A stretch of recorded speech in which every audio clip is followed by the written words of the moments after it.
अहिल्यानगर जिल्ह्यातील भंडारदरा धरण 98% भरलं। धरणातून 12,000 क्युसेकनं प्रवरा नदीत विसर्ग सुरू।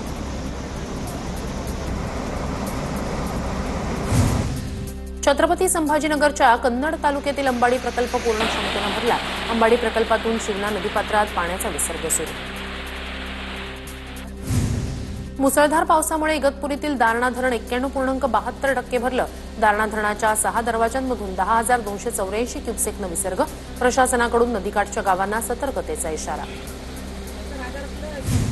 भुसावळच्या हातनूर धरणाचे 14 दरवाजे पूर्णपणे उघडले। धरणातून 70,000 क्युसेकनं विसर्ग सुरू। नदीकाठच्या गावांना सतर्कतेचा इशारा। सोलापुरात उजनीतून भीमा नदीत 91,600 क्युसेकनं विसर्ग सुरू। तर वीर धरणातून मीरा नदी पात्रात 54,760 क्युसेकनं विसर्ग। नागरिकांना सतर्कतेचं आवाहन।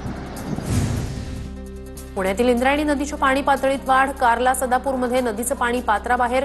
लोणावळा परिसरात शाळांना 2 दिवस सुट्टी। राज्यात 12 ते 14 लाख एकरावरील पिकांचं अतिवृष्टीनं नुकसान। मुख्यमंत्री देवेंद्र फडणवीस यांची माहिती। तात्काळ नुकसान भरपाई देण्याचे जिल्हाधिकाऱ्यांना आदेश।